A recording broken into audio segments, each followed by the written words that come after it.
Good evening, everybody. I am so excited to be talking to you today about some exciting work that we are doing over in the Whelan lab, addressing racial disparities in CA125 detection rates using a multi-omics approach.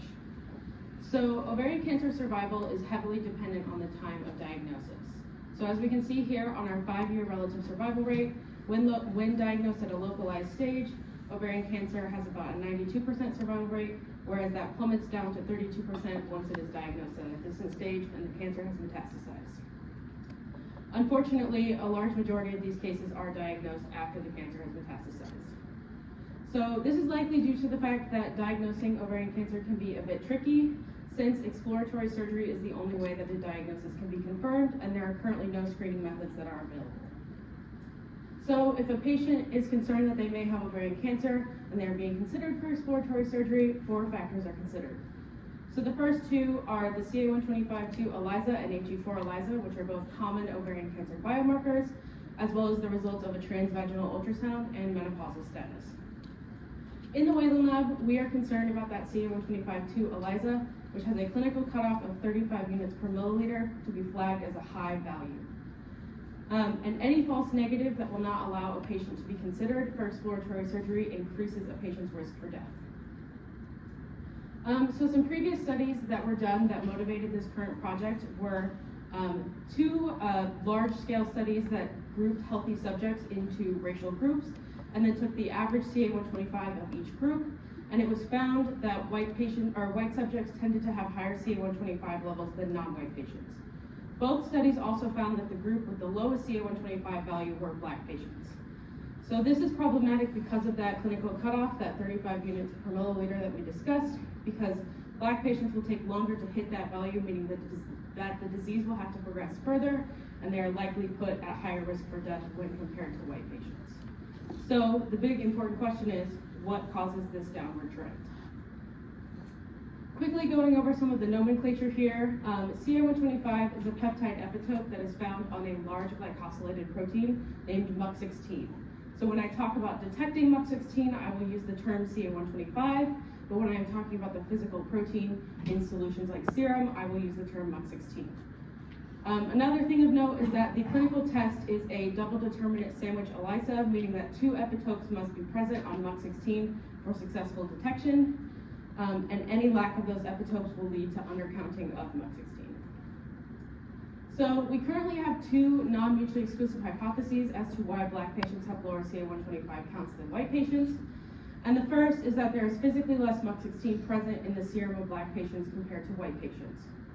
The second is that the MUC16 present in the serum of Black patients is structurally different than that of white patients, possibly lacking 1 or both epitopes, which may lead to undercounting using that clinical immunoassay. In order to test hypothesis 1, we need to have a quantification method that is non-immunoassay based to circumvent all of the possible bias that come from the traditional test. But we still want to maintain the sensitivity and specificity to detect our low abundant MUC16 in highly complex serum samples. So the way that we plan to do this is through a targeted mass spectrometry approach with sample enrichment steps. So the way that this will work is that we will take a standard patient blood draw and spike a heavy internal standard that is isotopically labeled, and then that whole product will go through size exclusion chromatography, which will deplete highly abundant serum proteins and reduce sample complexity.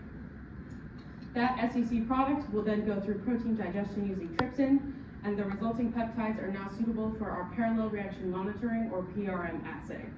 This works by using selected M over Z values of specific MUC16 peptides. So since we know the concentration of our heavy internal standard, we will be able to back calculate the concentration of endogenous MUC16 in a patient sample. Quickly diving a little bit more into that enrichment method, a paper was recently published by our lab that showed that when treated with SEC, MUC16 purity in a sample increased by a minimum of 100-fold when compared to non-treated serum. This is likely due to the depletion of highly abundant serum proteins, such as serum albumin, shown through the percent recovery protein being less than 100%, while still maintaining a high CA125 recovery of about 90%. So here we see a couple of example chromatograms done with that size exclusion chromatography column. So we are looking at total protein concentration using an absorbance at 280 nanometers for each individual fraction that comes off of this column. This has a pretty distinct profile. We can see that void volume, which is circled in that red box, which is where our MUC16 is contained. On the right, we see that each of these serum samples have varying concentrations of MUC16 over 4 orders of magnitude, meaning that this is suitable for a wide variety of patient samples. Quickly touching on hypothesis 2, we plan to take tumor samples and isolate all of the mRNA, which will then be input into reverse transcription PCR, which will result in cDNA.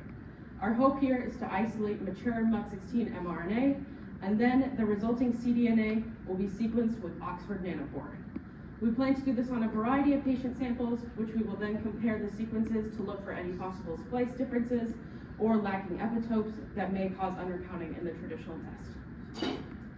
So our current study will process 10 white plasma samples and 10 black plasma samples, as well as 3 black tumor samples and 6 white tumor samples to act as a pilot study, which we hope will enable us to expand future studies into all races. But our ultimate goal is to develop a test or modify the current test so that it works equally for everyone. With that, I would like to acknowledge all of the other members of my lab who have helped work on this, as well as our collaborators and all of the funding sources that made this possible. And I'm happy to take any questions.